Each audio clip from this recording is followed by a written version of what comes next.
Assalamualaikum warahmatullahi wabarakatuh. Waalaikumsalam warahmatullahi wabarakatuh. Perkenalkan, nama saya Rita Nerga Putri dari Prodi Teknologi Pangan Universitas Muhammadiyah Sidoarjo. Di sini saya berbicara dengan Mas siapa? Mas Iqbal. Baik, Pak Iqbal. Sebelumnya terima kasih banyak karena telah meluangkan waktunya. Di sini saya akan menanyakan beberapa hal terkait penegakan hukum berkeadilan. Negara kita, negara Indonesia kan terkenal dengan negara demokrasi ya Mas ya, atau negara hukum, di mana perlindungan dan penegakan hukum menjadi faktor utama untuk mewujudkan keadilan dan perdamaian. Di sini saya ingin bertanya, menurut Masnya itu penegakan hukum berkeadilan itu kayak gimana sih Mas, bisa dijelaskan? Ya, jadi menurut saya itu penegakan hukum berkeadilan di mana proses penegakan hukum yang melibatkan masyarakat atau pemerintah juga, nah di mana untuk di dalamnya ada pedoman aturannya yang untuk diikuti seluruh masyarakat Indonesia untuk melakukan yang namanya penegakan hukum secara berkeadilan gitu. Oke, terus kenapa sih kayak hukum berkeadilan di Indonesia itu dianggap penting gitu Mas? Iya, karena yang kita ketahui bersama ya, Indonesia merupakan salah satu negara yang berbadan hukum atau negara yang banyak aturan di dalam negara tersebut. Karena mengapa bisa penting untuk Indonesia? Karena jika tidak adanya aturan atau tidak adanya hukum secara tegak, otomatis dalam kehidupan bernegara yang khususnya masyarakat itu sulit untuk melakukan apapun dan lebih seenaknya saja begitu Mas. Oke, terus kalau di Indonesia ini ya Mas ya, menurut Masnya tuh hukum di Indonesia ini, penegakan hukum di Indonesia ini sudah adil nggak sih bagi masyarakat itu? Menurut saya hukum di Indonesia ini masih belum adil ya, karena kita ketahui bersama banyak sekali contoh-contoh kasus contohnya saja kemarin ada kasusnya pencabulan anak terhadap di pondok. Nah itu menurut saya tuh kurangnya kepekaan pemerintah khususnya dalam penegakan hukum secara keadilan tuh kurang peka terhadap kasus-kasus tersebut yang sehingga menyebabkan si korban ini trauma berat terhadap atas pelakunya begitu, karena tidak ada respon cepat terhadap penegakan hukum di Indonesia begitu. Oke, yang selanjutnya Mas ya, upaya pemerintah dalam mengatasi hal tersebut itu apa? Kayak biar hukum di Indonesia ini tetap adil gitu. Iya, mungkin kedepannya upaya dari pemerintah bisa memberikan apa ya, yang pertama itu regulasi atau tentang kebijakan hukum di Indonesia secara tegas, dan tidak hanya tertulis dalam undang-undang saja, tetapi dalam pelaksanaannya, konteks dalam turun ke lapangannya juga pemerintah itu harus peka juga terhadap bagaimana keadaan kondisi kehidupan bernegara di Indonesia begitu, karena jika tidak adanya begitu, otomatis mereka yang para pelaku ini seenaknya begitu. Oke, yang selanjutnya ya Mas ya, ada nggak sih dalam menegakkan hukum berkeadilan di Indonesia ini tuh tantangan atau hambatan gitu? Iya, mungkin terhadap tantangan penegakan hukum keadilan itu ada ya hambatan. Biasanya itu kalau menurut pandangan saya pribadi itu biasanya orang yang katakanlah memiliki golongan atau maaf sekiranya itu orang-orang yang kurang mampu itu sulit untuk mengajukan keadilan terhadap hukum di Indonesia, karena dalam mengajukan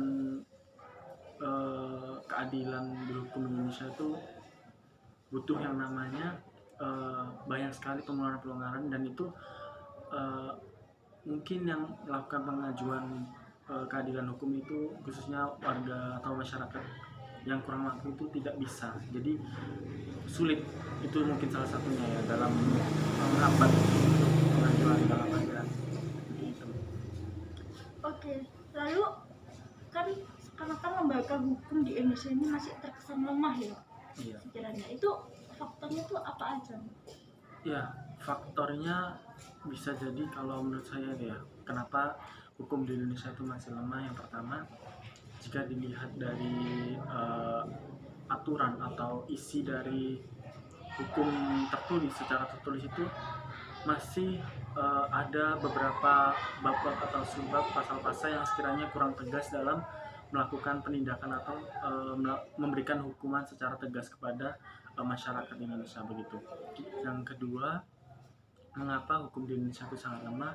Karena juga kurangnya masyarakat Indonesia, Iya. khususnya si korban ini sulit atau ketakutan dalam melaporkan atas kasus tersebut, karena si korban ini bisa jadi juga diancam oleh pelakunya. Jadi dia itu untuk melaporkan kepada hak atau melakukan kepada hukum yang berwenang itu sulit begitu, karena ada ketakutan sendiri yang diancam oleh pelaku. Terus kelemahan juga di hukum di Indonesia itu masih kurangnya masyarakatnya juga dalam melakukan atau menaati hukum-hukum yang berlaku di Indonesia. Jadi masih dipandang sebelah mata atas. Itu mungkin pemerintah lebih tegas lagi gitu. Oke, kalau kasus korupsi di Indonesia ini kan ya Mas, itu juga merupakan penyebab dari lemahnya lembaga hukum di Indonesia ini? Bisa jadi korupsi itu, dengan adanya korupsi bisa melemahkan hukum, karena kita ketahui bersama juga bahwa melihat sekali hingga sampai saat ini ya, banyak terjadi praktek-praktek korupsi para koruptor itu yang masih melakukan korupsi di berbagai daerah gitu. Jadi sehingga tidak adanya mungkin karena kurang tegas dalam aturan hukum undang-undang tersebut, sehingga menurut mereka para koruptor itu melihat seperti hal yang biasa melakukan korupsi itu. Jadi kayak ya mungkin bisa dibilang itulah salah satu yang bisa menyebabkan hukum di Indonesia itu lemah, sehingga dengan banyaknya praktek korupsi di Indonesia itu bisa berdampak pada kasus-kasus yang tidak hanya korupsi saja begitu. Karena hanya ketika korupsi cuma diberi sanksi yang segitu, tetapi akhirnya mereka yang para kasus-kasus yang lain mengikuti jejak-jejak para kasus korupsi tersebut begitu. Kayak hukumannya tuh belum sepadan gitu ya? Iya, benar sekali. Oke, baik, yang selanjutnya, kira-kira menurut Masnya tuh ada hubungannya nggak antara kasus korupsi dengan penegakan hukum berkeadilan di Indonesia? Ada hubungannya, karena ketika penegakan adanya kasus korupsi di Indonesia ini ditegakkan dengan benar ya, otomatis itu sangat berdampak pada semua yang ada di sekitarnya. Misalkan kalau para koruptor ini diberikan sanksi yang tegas dan sangat menurut saya sangat tidak mungkin lah dilanggar, otomatis juga bisa menegakkan hukum di Indonesia secara keadilan jika sanksi tersebut diberikan setimpal atau diberikan sesuai dengan perbuatannya mereka. Saksi yang setimpal yang menurut Masnya tuh yang kayak gimana? Bisa dikasih contohnya mungkin, Mas? Iya, sanksi yang setimpal misalkan katakan para koruptor itu menurut saya dalam hal dikurung penjara khususnya atau diberi denda, menurut saya itu hal yang kurang ya, karena itu pasti akan diikuti oleh para dan dia benar dengan pelaku-pelaku yang lain, karena jika dilakukan itu otomatis mereka berpikir bahwa hukum di Indonesia itu sangat lemah dengan adanya sanksi tersebut. Nah, untuk sanksi apa yang kiranya cocok dan untuk ditegakkan dalam khususnya kasus korupsi?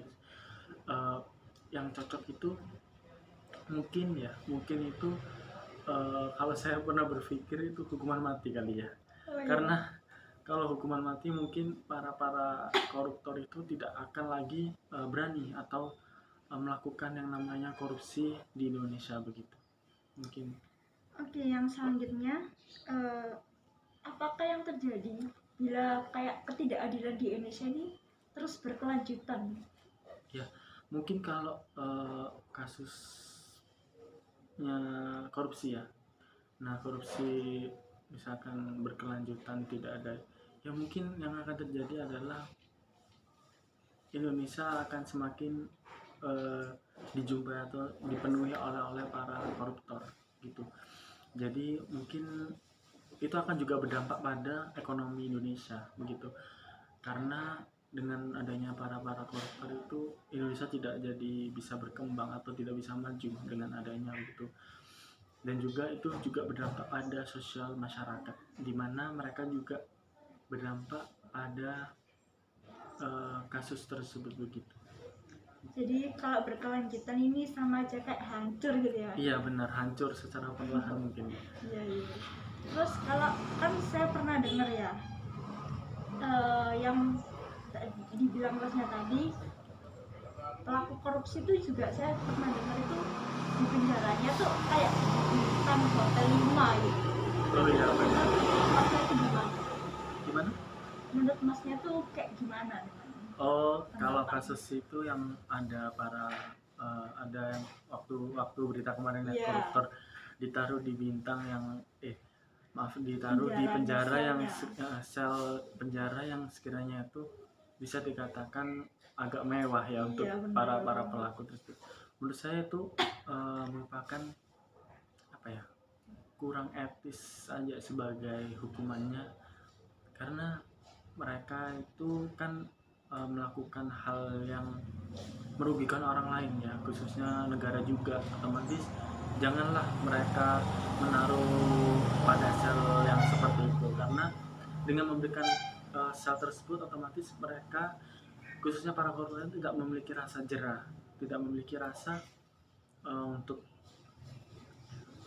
melakukan hal yang salah begitu. Jadi mereka mungkin saja setelah mereka bebas dari sel tersebut bisa lagi kemungkinan besar melakukan hal yang sama, mungkin lebih besar lagi yang dikorupsi, mungkin begitu. Oke. Baik Mas, terima kasih atas waktunya yang telah diberikan. Apabila ada salah kata, saya mohon maaf. Wassalamualaikum warahmatullahi wabarakatuh. Waalaikumsalam warahmatullahi wabarakatuh. Baik, dari wawancara yang sudah saya lakukan dapat disimpulkan bahwa Indonesia sebagai negara demokrasi atau negara hukum dinilai masih belum bisa menegakkan hukum secara berkeadilan.